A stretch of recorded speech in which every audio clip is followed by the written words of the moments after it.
అందరికీ praise lord. దేవుని నామానికి మహిమ కలుగును గాక. మీరు అందరూ బాగున్నారు కదా? మీరు పెడుతున్న ప్రతి ప్రార్థన రిక్వెస్ట్ కానీ మేము ప్రార్థన చేస్తూ ఉన్నాం. మా ఆశ అంతా ఒకటే. ఎక్కడైతే మీరు తృణీకరించబడ్డారో, ఎక్కడైతే వెలివేయబడ్డారో, ఎక్కడైతే గుండెలు పగిలేడ్చారో అదే స్థలాల్లో నా ప్రభు మీ అందరినీ హెచ్చించబోతున్నారు. విశ్వాసంతో ప్రార్థన చేయండి. ఘనమైన విజయాలు ఖచ్చితంగా నా ప్రభు మీ అందరికీ దయచేస్తారు. God bless you all. ఈరోజు నాకు తెలుసు మీ బ్రతుకులో ఎన్నో అపాయాలు, ఎన్నో అవమానాలు, ఎన్నో నిందలు, భరించలేనంత బాధ గుండెల్లో పెట్టుకొని బయటకు నవ్వుతూ నటిస్తున్నా, ఒంటరిగా ఉంటున్నప్పుడు ఏడుస్తున్నారు కదా. ప్రభా, నా జీవితం అంతా అయిపోయిందయ్యా, ఏ రోజు తీసుకెళ్ళిపోతావో నాకు తెలియదు, కానీ త్వరగా నన్ను తీసుకెళ్ళిపో ప్రభా, ఈ బ్రతుకు నేను బ్రతకలేకపోతున్నానని ఏడుస్తున్న మీతో నా ప్రభు మాట్లాడుతున్నారు. ధైర్యం తెచ్చుకోండి, ఒక్కడుగు ముందుకేయండి. ఎందుకంటే కొన్ని శోధనలు మన విశ్వాసాన్ని పరీక్షించడానికి వస్తాయి. కొన్ని అపాయకరమైన పరిస్థితులు మనం ఎంత విశ్వాసంతో ఉన్నామో, మనం ఎంత ప్రార్థనా జీవితం కలిగి ఉన్నామో పరీక్షించడానికి మన బ్రతుకులోకి వస్తాయన్న సంగతి ఎప్పుడూ మర్చిపోకండి. ఎందుకంటే సేవకులుగా మాకెన్నో శోధనల మధ్యన, ఎన్నో బలహీనతల మధ్యన ప్రయాణం చేస్తున్నప్పుడు మేము అనుకుంటూ ఉంటాం, ప్రభా, ఈ కీడు వెనకాల మేలే దాచావు కదా, ఈ అపాయం వెనకాల ఉపాయమే దాచించావు కదా, మేము విశ్వాసంతో నీ వైపు చూస్తామయ్యా, ఎన్నడూ వెనుకడుగు వేయం ప్రభా అని ఎన్నో మార్లు మేము ప్రార్థన చేసి వాటిలో విజయాన్ని పొందుకొని ఆ విజయాల్ని సాక్ష్యరూపంగా మార్చుకొని అనేక మందికి చెప్పడానికి దేవుడు కృప చూపించాడు. మీరు కూడా ధైర్యంగా ఉండండి. ఈరోజు జరుగుతున్న ప్రతి శోధన రేపు బలమైన సాక్ష్యంగా మార్చబడబోతుందన్న సంగతి మీరెన్నడూ మర్చిపోకండి.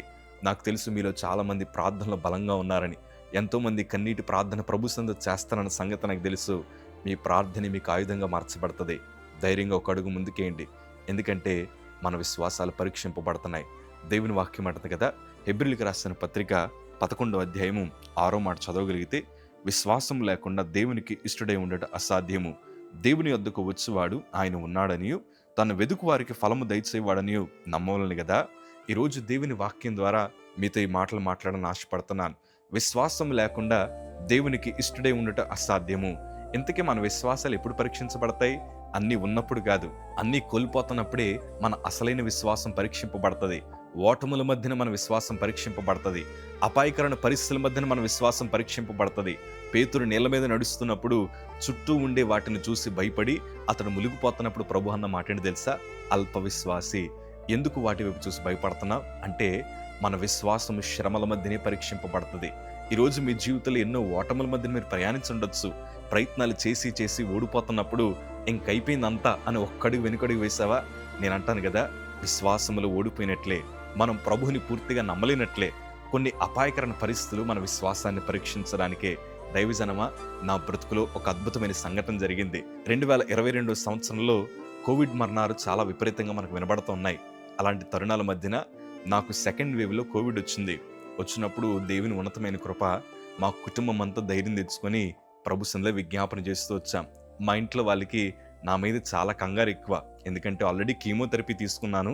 నాకు కోవిడ్ రాకూడదని ఎంతో ప్రయత్నాలు చేశారు, కానీ ఎట్టకాలకి అది నాకు కూడా సోకింది. ఒక 10 రోజులు ఒంటరిగా గదిలో ఉన్నాను. ఎన్నో ఇబ్బందులు పడినా ప్రభు కృపను బట్టి చాలా తక్కువ రోజుల్లోనే అందులోంచి రికవర్ అవడానికి దేవుడు ఉన్నతమైన కృప చూపించారు. దేవునికి మహిమ కలుగును గాక. అక్కడ దాకా జరిగింది ఒక సంగతి అయితే, మా తల్లిగారికి ఏమో లంగ్స్లో ఇన్ఫెక్షన్ వచ్చింది. మా తల్లిగారి కోసం స్టెరాయిడ్స్ వాడమని మా తల్లి చేతికి టాబ్లెట్లు ఇస్తే మా తల్లిగారు అది బలాన్ని కనుక్కొని నువ్వు కూడా వేసుకోమని ఇచ్చారు. ఎలాగో వైద్యులు ఇచ్చారు కదా అని దానికోసం ఏం చదవకుండా చిన్న టాబ్లెట్టే కదా అని ఒక 10 రోజుల దాకా స్టెరాయిడ్స్ నేను కూడా వాడేశాను. ఇంతకీ తగ్గిపోయిన వాళ్ళు స్టెరాయిడ్స్ వాడకూడదట. కాకపోతే వాడేసిన తర్వాత ఒకానొక రాత్రి మంచం మీద నుంచి పడుకుని లేచిన తర్వాత ఉదయం లేచేసరికి నా తలగడంతా పసుపు రంగు మారిపోయింది. అద్దం దగ్గరికి వెళ్ళి చూసుకుంటే అసలు నొప్పి లేదు, ఏమీ లేదు, కానీ ఈ పక్కంతా వాచిపోయి ఇక్కడ ముక్కుల నుంచి అట్లా పసుపుగా కారిపోతా ఉంటే గుండెల్లో రైలు పరిగెడతా ఉన్నాయి. ఏం జరిగింది ఏంటి అర్థం కాక వైద్యుల దగ్గరికి చెప్తే వాళ్ళు అన్నారు, అసలు ఈ టాబ్లెట్ ఎందుకు వాడేవయ్యా నువ్వు, అసలు ఈ కోర్స్ ఎందుకు నువ్వు వాడేవంటే, ఇంకేం చేస్తాను, వాడేసిన తర్వాత ఇంక దాన్ని మరలా మనం వెనక్కి తీసుకురాలేము.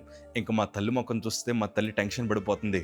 అయ్యో, నేను వాడాల్సిన టాబ్లెట్లు జోషి వాడేసాడు, ఏం చేయాలి అర్థం కాక మాకున్న ఒకే ఒక ఆయుధం అంతా ప్రార్థనే.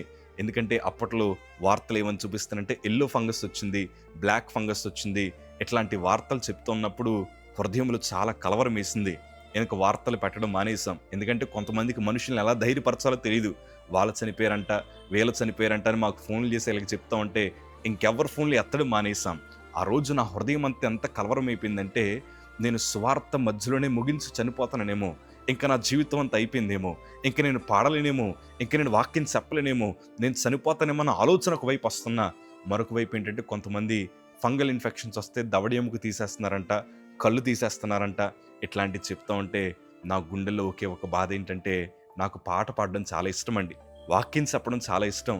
ప్రభా, చనిపోతే పూర్తిగా చనిపోవాలి కానీ ఇలాంటి అవయవాలు లేకుండా, లేకపోతే ఇలాగ దవడ ఎముకలు లేకుండా ఇట్లా తీసేస్తే నేను ఎట్లాగే సువార్త ప్రకటించేదని హృదయంలో కలవరం వచ్చేసింది. ప్రాణం పోతుందన్న భయం కాదు కానీ సువార్త ప్రకటించలేనేమో, దేవుణ్ణి ఆరాధించలేనేమో, ఈ బాధ ఎక్కువైపోయి ఒకరోజు నా విశ్వాసాన్ని అంతా కూడబెట్టుకొని అద్దం ముందరికి వెళ్ళి ఒక కన్ను తీసేస్తే మరొక కన్నుతో ఎట్లా చూడాలో ఇట్లాగ మూసుకొని ప్రాక్టీస్ చేశానండి నేను. ఒకవేళ దవడ ఎముక తీసేస్తే ఎట్లా ఉంటుందో ఏంటో తెలియదు కదా, ఒక చిన్న రబ్బర్ బాల్ని నా నోట్లో పెట్టుకొని ప్రాక్టీస్ చేయడం ప్రారంభించాను. ఎలాగ పాడాలి, ఎలాగ ప్రభుని ఆరాధించాలి. నా మనస్సులో ఎంత దిగులంటే, నేను ప్రభుని ఆరాధించకుండా ఉండలేనే, నా ప్రభు వైపు చూడాలి. విశ్వాసానంతా కూడబెట్టుకున్నాను. దేవుని కృప, ఒక నెలలో టాబ్లెట్లు వాడకుండా సంపూర్ణ ఆరోగ్యాన్ని ప్రభు మాకు అనుగ్రహించారు. దైవజనమా, కొన్ని శోధనలోనే నీ విశ్వాసం పరీక్షింపబడుతుంది. ఈరోజు నీకు ఎదురవుతున్న ప్రతి సమస్య అది రేపన్న రోజు ఘనమైన సాక్ష్యంగా మార్చబడుతుందన్న సంగతి ఎప్పుడూ మర్చిపోకు. నువ్వు నిద్రపోతున్నా, నువ్వు లేచున్నా, నువ్వు నడుస్తున్నా, ఈ కీడంతా నా మేలు కోసమే. ఈ పరిస్థితులన్నీ నా ప్రభు తారుమారు చేస్తాడు. ఊహించని కార్యములు నా బ్రతుకులో జరిగిస్తాడు. నేనన్నడూ వెనుకడుగు వేసి నా ప్రభుని అవమానపరచకూడదు. నేనన్నడూ వెనుకడుగు వేసి అల్ప విశ్వాసి అన్న సాక్ష్యాన్ని పొందకూడదని హృదయంలో నువ్వు అలాగా ఆలోచించగలిగితే నీ కీడంతా మేలుకరంగా దేవుడు మారుస్తాడు. అపాయంలోంచి ఉపాయాన్ని దేవుడు పుట్టిస్తాడు. కలవరపడాల్సిన అవసరం లేదు. కానీ ఒక్కడుగును విశ్వాసంతో ముందరికేస్తే చాలు. దేవుడు 100 అడుగులు నేను హెచ్చించడానికి సిద్ధంగా ఉన్నాడు. ధైర్యంగా ఉండండి. మీకుండే ప్రతి సమస్య బహుశా నాకు తెలియకపోవచ్చు. మీరు అనుకుంటారు, అన్నా మీకు తెలియదన్నా, మేము ఎన్ని ఇబ్బందుల మధ్య నడుస్తున్నామో మీకు అర్థం కాని పరిస్థితులు ఉండొచ్చు అన్నా మీరు అంటారేమో. నిజమే, నాకు అర్థం కాదు కానీ దేవుడికి అర్థమవుతుంది. దేవుడు ఆల్రెడీ చూస్తున్నాడు. దేవుడు మీ కన్నీటిని చూస్తున్నాడు. దేవుడు మీ హృదయంలో రగులుతున్న ప్రతి బాధని, ప్రతి అవమానాలను నా ప్రభు చూస్తున్నాడు. కానీ కలవరపడకండి. ఒక్కడికి విశ్వాసంతో ముందుకేంటి చాలు. దేవుడే మిమ్మల్ని నడిపిస్తాడు. ధైర్యంగా ఉండండి. God bless you all.